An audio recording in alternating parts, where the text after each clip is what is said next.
খবরে আপনাদের আগেই জানিয়েছিলাম উলুবেড়িয়া ৬ নম্বর জাতীয় সড়কে সেখানে অটোয়ে ধাক্কা মারে পরপর দুটি অটোতে ধাক্কা মারে তেলের ট্যাঙ্কার এবং তারপর অটো পড়ে যায় নয়নজুলিতে।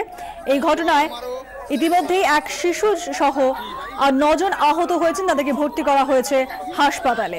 এবং এই ঘটনার জেরে যানজট তৈরি হয়েছে ৬ নম্বর জাতীয় সড়কে। এই মুহূর্তে আপনারা দেখতে পাচ্ছেন যে অটো পড়ে গিয়েছে নয়নজুলিতে এবং এই ঘটনায় এক শিশু সহ ৯ জন গুরুতর আহত হয়েছেন।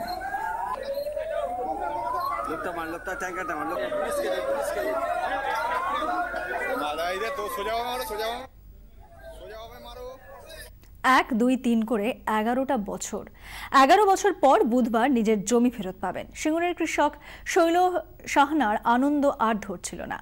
জমি ফেরত পেলেই চাষ শুরু করে দেবেন এই ভেবে একেবারে তৈরি হয়ে এসেছিলেন, কিন্তু প্রশাসনিক কারণে নির্দিষ্ট দিনে জমি ফেরত পাওয়া হলো না তার।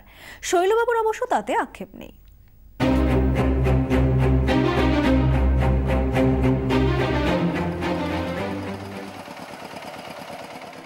রাজ্য সরকারের ঘোষণা মতো বুধবার জমি হাতে পাওয়ার কথা ছিল। সেই মতো তৈরি হয়ে এসেছিলেন সিঙ্গুরের কৃষক শৈল সাহানা।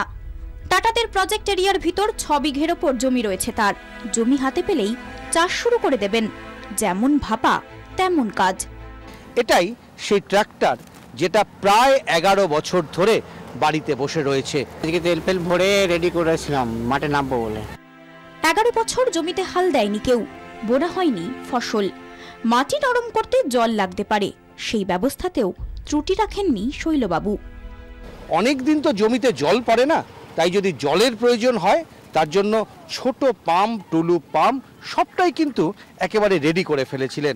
আজকে যা চাষটা করার কথা ছিল, পেঁপে গাছ লাগাবার কথা ছিল, বেগুন গাছ, কপি গাছ আর টমেটো আর লঙ্কা, একেবারে অনেকগুলো চারা, কোনোটা বা লঙ্কা, কোনোটা বা মূলো, কোনোটা আবার পেঁপে আর কোনোটা পালং শাক। একেবারে চারাগুলোকেও গতকাল রাতেই কিনে তৈরি করে রাখা হয়েছিল, কিন্তু হঠাৎই রাতে আবার খবর পান যে জমিটা আজকে অন্তত হাতে পাওয়া যাচ্ছে না। লটবহর গুটিয়ে খালি হাতেই ফিরতে হলো শৈল সাহানাকে। এর পেছনে রয়েছে একাধিক কারণ।